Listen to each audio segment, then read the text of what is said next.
అక్షింతల కార్యక్రమాన్ని ఇచ్చడము, ప్రజలందరూ కలిసి రాములవారి ప్రాణ ప్రతిష్ఠ కార్యక్రమం సందర్భంగా చేసుకున్నటువంటి పులిహోర ప్రసాదాన్ని కూడా హేళన చేసే విధంగా మాట్లాడము, తప్పుడు ప్రచారాలు చేయడము, ఇష్టానుసారంగా అసభ్యంగా మాట్లాడి ప్రజల దృష్టి మళ్లించే ప్రయత్నం ఈ రెండు పార్టీల అభ్యర్థులు చేస్తా ఉన్నారు. వీళ్ళిద్దరు చుట్టూ వచ్చిన వీళ్ళందరూ కూడా మళ్ళీ ఎన్నికలైనంటే లాపత్తా లేకుండా పోయి వాళ్ళు వ్యాపారం చేసుకుంటారు. వీళ్ళిద్దరు కూడా ఏ రోజు ప్రజలు కష్టాలు ఉన్నప్పుడు వాళ్ళు కనీసం ప్రజలకు భరోసా కల్పించే ప్రయత్నం చేయాలి. బీఆర్ఎస్ పార్టీ అభ్యర్థి గతంలో నేను అభివృద్ధి చేస్తున్నప్పుడు కనీసం ఏ రోజు కూడా సహకరించే ప్రయత్నం చేయలేదు. ఆయన లేఖలు రాసిన అంటాడు, మాటలు మాట్లాడిన అంటాడు. ఆయన రాసిన లేఖలు, ఆయన మాట్లాడిన మాటలు కేసీఆర్ కుటుంబానికి ఆస్తిపాస్తులు సంపాదించి పెట్టింది తప్ప ఆయన ఎన్నికల్లో ఓడిపోయినాక లాపత్త లేకుండా హైదరాబాద్ ఉన్నాడు తప్ప దానివల్ల కరీంనగర్ పార్లమెంట్ నియోజకవర్గానికి ఒరిగిందేంది? ఆయన లేఖ రాస్తేనే ఇలా national highway Karimnagar Warangal road వచ్చిందా? కేసీఆర్ సహకరించకుంటే ఈయన లేఖ ఎందుకు రాయాలి? ఎవరి హయాంలో బడ్జెట్ కేటాయించినాం, ఎవరి హయాంలో టెండర్లు అయినాయి, ఎవరి హయాంలో ప్రధానమంత్రి గారికి ప్రారంభోత్సవాలు చేశారు. వరంగల్ కరీంనగర్ రోడ్డు, ఎలకతుర్తి సిద్దిపేట రోడ్డు ఎవరి హయాంలో బడ్జెట్ కేటాయించినాం, ఎవరి హయాంలో టెండర్ అయింది, ఎవరి హయాంలో ప్రధానమంత్రి వచ్చి ప్రారంభోత్సవాలు చేశారు, ఎవరి హయాంలో గ్రామీణ సడక్ నిధులు వచ్చినాయి, ఎవరి హయాంలో సీఆర్ఎఫ్ నిధులు అత్యధికంగా వచ్చినాయి, ఎవరి హయాంలో కేంద్రం నుంచి గ్రామాల వారీగా సంక్షేమ పథకాలు వచ్చినాయి. ఇవాళ తెలంగాణలో రాష్ట్ర ప్రభుత్వం వాళ్ళదే, వాళ్ళ పార్టీకి సంబంధించిన ప్రభుత్వం వాళ్ళు అభివృద్ధి చేస్తే గ్రామానికి పోస్టర్లు ఎందుకు వేసుకోలే? మేము పోస్టర్లు ఎందుకు వ్యతిరేకిస్తున్నారు? వాళ్ళు చేసిన అభివృద్ధిని ఇంటింటికి ఎందుకు చెప్తలేరు? గతంలో ఇద్దరు ఎంపీలు ఉన్నటువంటి వ్యక్తులు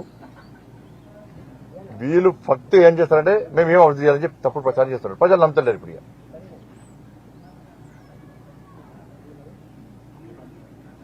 బీఆర్ఎస్ పార్టీ అభ్యర్థి పక్కన నాన్ లోకల్ ఆయన ఈ ప్రాంతం మీద సౌతి ప్రేమ చూపెట్టింది ఆయన. అందుకే కేంద్రం ఇచ్చిన నిధులు దారి మళ్లిస్తే కూడా ఏ రోజు లేఖలు ఏ రోజు మాట్లాడలే. కేంద్రం నేషనల్ హైవేస్ ఇస్తే కూడా రాష్ట్ర ప్రభుత్వం సహకరించలే. ఈయన ఎప్పుడు లేఖ రాలే, ఈయన ఎప్పుడు మాట్లాడలే. ప్రజలు ఇబ్బంది పడే సమస్యలు అనేక ఉన్నప్పుడు కూడా ఆయన ఎప్పుడు లేఖ రాలే, ఎప్పుడు మాట్లాడలే. ఎందుకంటే ఈ ప్రాంతం మీద ఆయనకు ప్రేమ లేదు.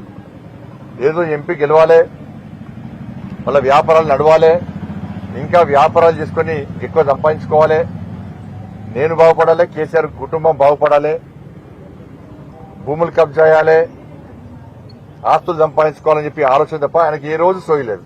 ఆయన ఆమెతో 5 సంవత్సరాలు ఎప్పుడు మాట్లాడలే. మరి ఆయన అభివృద్ధి చేస్తే గతంలో పార్లమెంట్ సభ్యునిగా పోటీ చేసేటప్పుడు 98,000 మెజార్టీతో నేట్ల గెలిచిన ఆయన ఎట్లా ఓడిపోయాడు?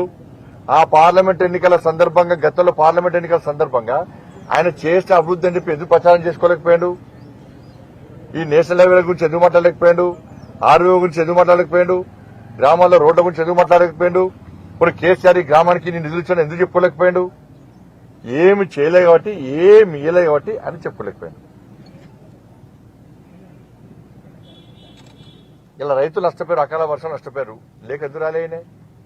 ఈ కరీంనగర్ పార్లమెంట్ నియోజకవర్గంలో యువత ఉద్యోగాలు కూడా ఇబ్బంది పడ్డారు. ఇంటికో ఉద్యోగం ఇస్తున్న కేసీఆర్కి ఎందుకు లేఖ రాయలేకపోయాడు? ఇక్కడ పోడు భూముల సమస్యలతో ఈ ప్రాంతంలో ప్రజలు ఇబ్బంది పడుతున్నారు, ఈయన లేఖ ఎందుకు రాయలేకపోయాడు? 317 జీవో వల్ల ఉద్యోగులు ఉపాధ్యాయులు ఇబ్బంది పడ్డారు, కేసీఆర్కి ఎందుకు లేఖ రాయలేకపోయాడు? ఆర్టీసీ కార్మికులు ఇబ్బంది పడ్డారు, ఈయన లేఖ ఎందుకు రాయలేకపోయారు? గ్రామ పంచాయతీ సిబ్బంది కానీ అవుట్ సోర్సింగ్ సిబ్బంది ఇబ్బంది పడ్డారు, ఈయన లేఖ ఎందుకు రాయలేకపోయాడు? అప్పుడు చేతులు రాలే, నాకు వాళ్ళ సమస్యలు పట్టించుకోలేనే. ఓడిపోయినాక పైసలు సంపాదించుకోవాలి, గెలిస్తే సంపాదించుకున్న పైసలు ఇంకా రెట్టింపు చేసుకోవాలి. వీళ్ళ ప్లాన్ అది. కాంగ్రెస్ పార్టీ ఆయన ఎవరు మీకు తెలుసా అని చెప్పారు. ఈ ప్రజలు పక్కన మీకు తెలుసా? ఇక్కడ మీడియా మిత్రులకు, మీ కెమెరాలకు తెలుసా? ఆయన అంటే కాంగ్రెస్ పార్టీ కార్యకర్తలకు తెలుసా? ఇప్పుడు ఆపరేషన్ లేకుండానే మోకాళ్లకు ప్లాస్మా ట్రీట్మెంట్. మీ ఆర్థోపెటిక్ సమస్యలన్నిటికీ రోబోటిక్ టెక్నాలజీ ద్వారా తక్కువ ఖర్చుతో శాశ్వత పరిష్కారం. Free consultation. ప్రతి ట్రీట్మెంట్ పై 20% డిస్కౌంట్. ఈ ఆఫర్ కొద్ది రోజులు మాత్రమే. త్వరపడండి. V9 hospitals 9281465842.